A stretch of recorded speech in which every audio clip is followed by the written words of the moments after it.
하나님 말씀 창세기 10장 6절에서 12절 말씀입니다.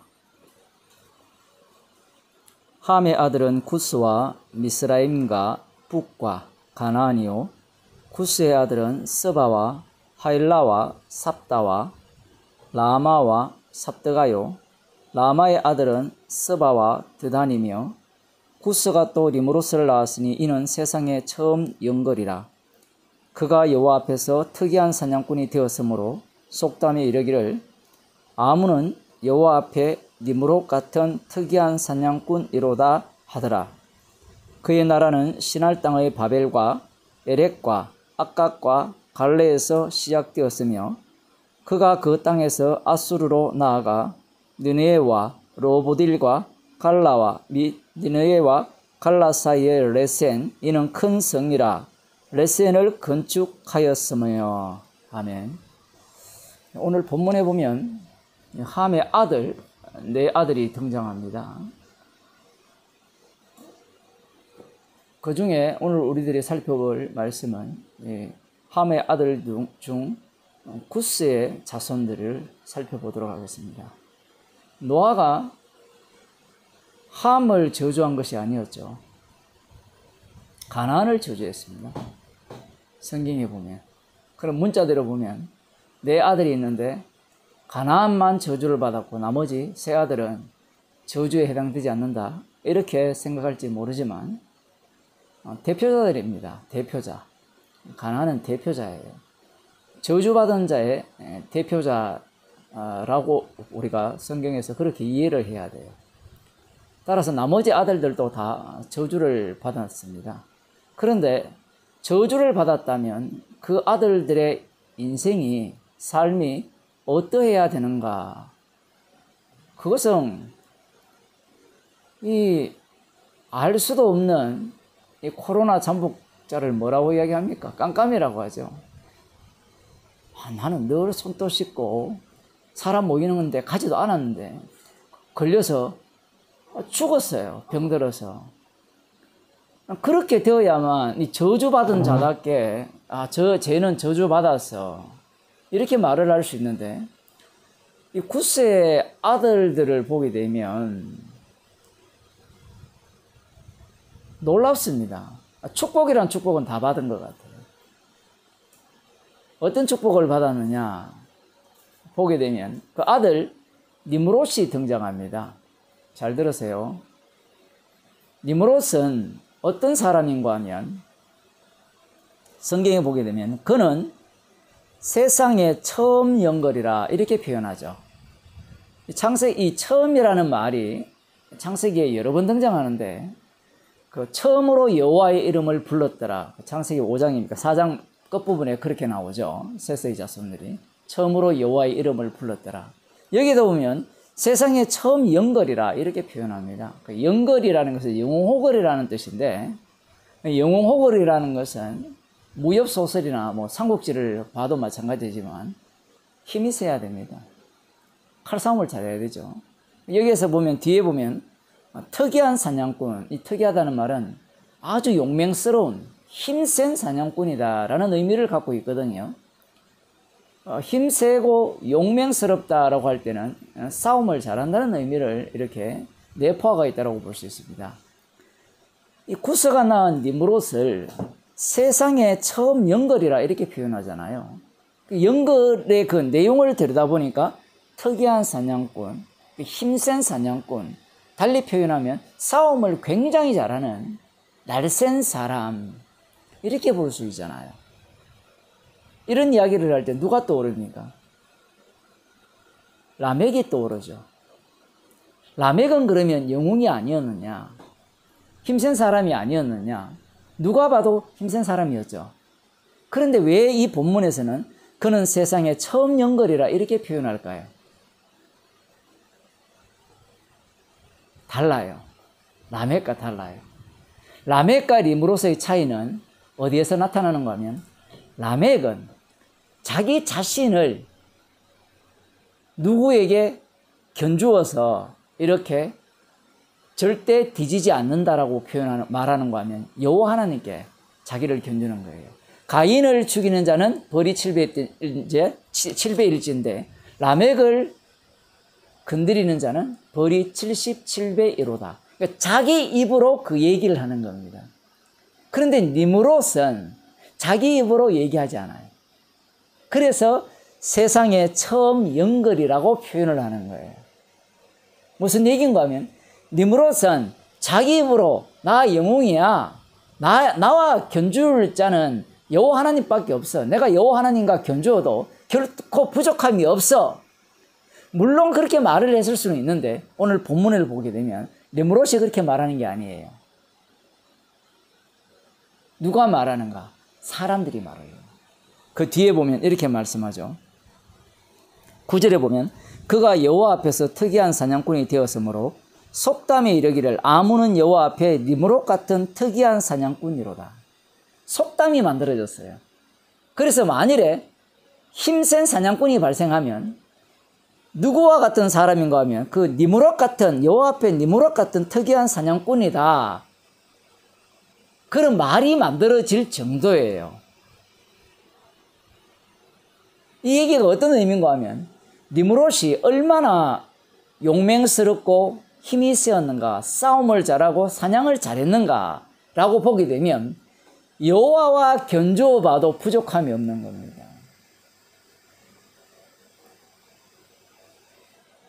그래서 세상에 처음 영걸이라고 이야기하는 거예요. 이 영걸은, 영웅호걸은 모든 사람들이 추대한 겁니다.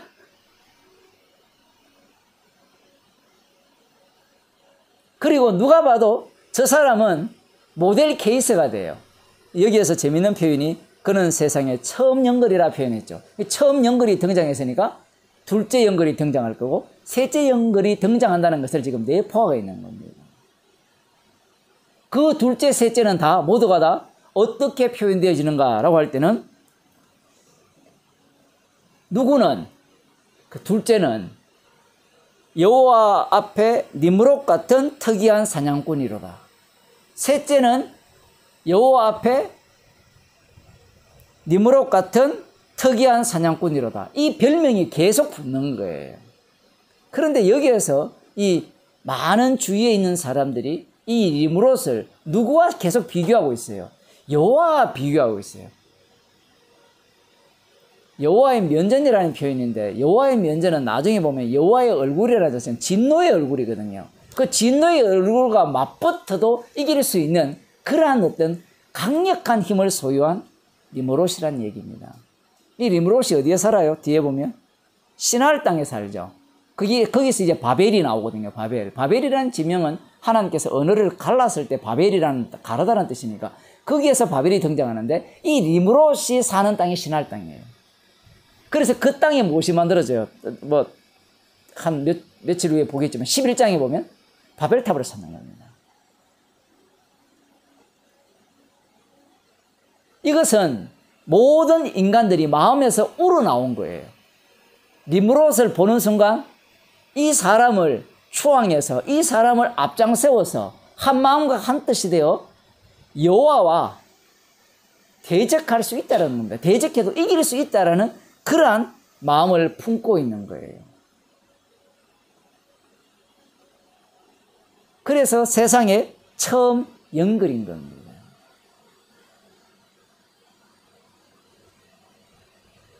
예수님을 따르는 수많은 무리들이 예수님을 임금사모를 했죠. 그리고 예수님이 하나님 나라의 왕이 되심을 고대하고 있었어요. 그들이 고대한 왕은 어떤 왕이냐라고 할 때는 나를 위한 왕이에요. 지금 여기에서 이 니므롯을 사람들이 여호와 앞에 특이한 사냥꾼이다라고 표현할 정도였으니까 모두가 다 니므롯을 흠모해요. 나도 그렇게 되고 싶다는 겁니다. 그런 꿈을 꾸며 사는 거예요. 오늘날로 표현하면 공부 1등 하고 싶잖아요. 대한민국에서 제일 좋은 대학을 가고 싶어 하고. 나도 의사가 되고 싶은 거예요. 의사들이 왜 큰 소리 쳐요? 독점했잖아요. 치료하는 걸 독점했잖아요. 내가 치료 안 하면 너희들 다 죽어 이 얘기거든요. 그런 권력의 자리로 가고 싶은 거예요. 왜 검사가 되고 싶고 왜 판사가 되고 싶겠습니까? 모든 사람들이 자기가 꿈꾸는 그 니무롯 같은 영웅을 이렇게 만들어 놓아요. 영웅을 잘 만들잖아요. 지금 코로나 사태의 영웅은 누굽니까? 의사들이죠. 영웅을 만들어 놓으니까 영웅질을 하고 있죠. 한국 같은 경우에는 좌파가 있고 우파가 있어요. 민주당이 있고 통합당이 있으면, 통합당입니까? 있으면 통합당의 영웅은 누구예요 지금? 윤석열? 안 그러면 진중권? 영웅 만들기거든요. 자기 뜻을 거기에 다 쏟아부어 놓을 수 있어요. 안 그러면 민주당은 뭐 조국은 한불 갔으니까 지금 누군지 모르겠어요. 문재인? 그럼 그렇게 자기들이 원하는 사람을 세워서 그 리더로 끌고 가서 그 리더를 통해서 자기의 꿈을 실현하고 싶어 하는 거예요. 예수님을 왕으로, 하나님 나라의 왕을, 하나님 나라를 세우실 메시아로 믿고 추종한다는 것은 이 니무롯을 이 지도자로 세워서 하나님과 대적하고자 하는 그 마음과 결코 다르지 않는 겁니다. 그들이 아무리 율법에 순종하고 율법을 따라 산다고 하더라도 그들의 본심이 어디에 가 있느냐라고 할 때는 이 니무롯에 가 있는 거예요. 영웅을 원하는 영웅. 그런데 그들이 그렇게 고대하던 그 영웅은 십자가에 못 박혀 죽으십니다. 제가 그저께인가 이렇게 말씀드렸죠. 왕, 유대인의 왕, 진짜 왕다운 모습을 가지신 분이 하나님의 아들 예수 그리스도신데 그분이 십자가에 못 박혀 죽으시죠. 그게 왕다운 모습이에요. 어떤 인간도 그런 왕을 원하지 않습니다. 힘센 왕을 원하죠. 그래서 교회도 마찬가지입니다. 교회도 누구를 원하는가 하면 이 영웅을 원해요. 어떤 영웅을 원합니까? 교회에서 자신들을 천국으로 이끌어줄 목사.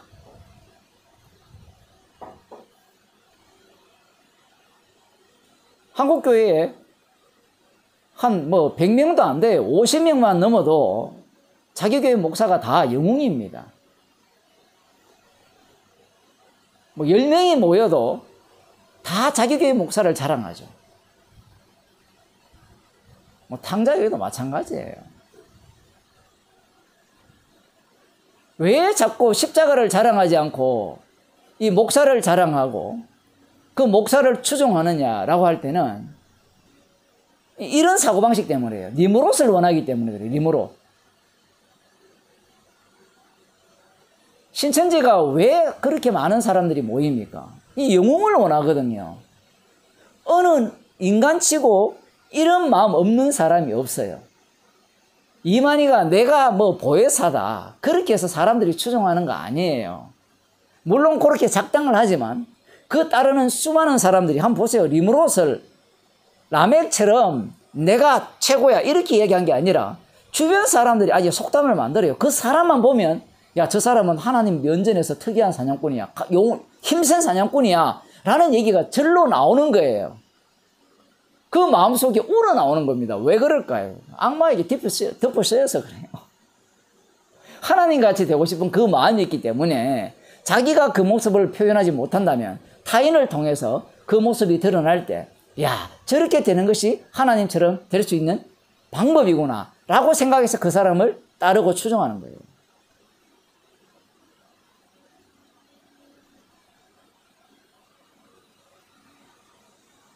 하나님에 대한 이미지 자체가 이미 이 선악과를 따먹기 때문에 강하다, 힘세다라는 이미지를 갖고 있는 겁니다.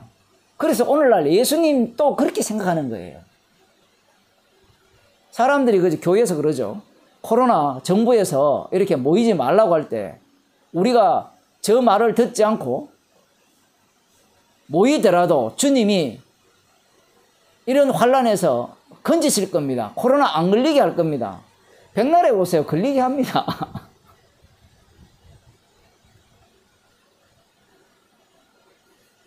그게 바로 영웅 찾는 거잖아요. 아니, 성도가 죽는 게 소원이라면 걸려서 죽어야죠. 뭘 또 우리가 주의 이름으로 지켰으니까, 모였으니까, 모이기를 피하지 않았으니까 주님이 우리를 보호할 것이라는 그런 기대를 가져요. 목사들이 그런 노림수를 갖고 이제 정부와 대책점에 서는 거 아닙니까? 모이지 말라니까 우리는 모이겠다는 거예요. 왜 그런 이야기를 해요? 자기 행위를 내세우고 싶은 겁니다. 주님의 인도하심이 되면 우리는 오늘 피었다 지는 들꽃이기 때문에 모이는 거예요. 내일이 없잖아요. 그런데 이 영거를 꿈꾸는 자, 영웅을 소망하는 자들은 오늘 피었다 지는 들꽃이 아니고 잠깐 있다가 사라지는 안개가 아니기 때문에 어떻게 해야 되죠? 주의 말씀을 지켜서 정부의 말을 듣지 않고 짐승의 말을 듣지 않고 순종해야 된다는 겁니다. 똑같이 모이는데 한쪽은 뭐예요? 악마의 속삭임으로 모이는 거고 다른 한쪽은 주님의 인도하심으로 모이는 그 차이점. 그것이 바로 성령을 받은 자와 받지 않는 자의 차이점입니다. 기도하겠습니다. 내가 믿음 좋다고 나대기를 좋아하는 우리의 모습이야말로 니므롯과 같은 그런 인생들을 보면서 부러워하고 그러한 자들을 영웅으로 숭상하며 칭송하며 나도 그러한 자 되기를 소망하는 우리의 인생들 앞에 진짜 왕이신 예수 그리스도께서는 십자가에 못 박혀 죽으셨습니다. 죽임당한 분이 참된 왕이시라는 것을 성령을 통해서 저희들에게 알려주심을 감사드립니다. 오늘 하루 피었다가 지는 들풀과 같은 그러한 인생들을 십자가의 피를 정극케 하기 위해서 하나님의 귀한 자녀로 만드시고 사망에서 생명으로 옮기신 그 놀라운 주님의 은혜에 감사하는 주의 백성이 되게 하옵소서. 안개처럼 사라지는 주의 백성이 되게 하옵소서. 예수님 이름으로 기도드리옵나이다. 아멘.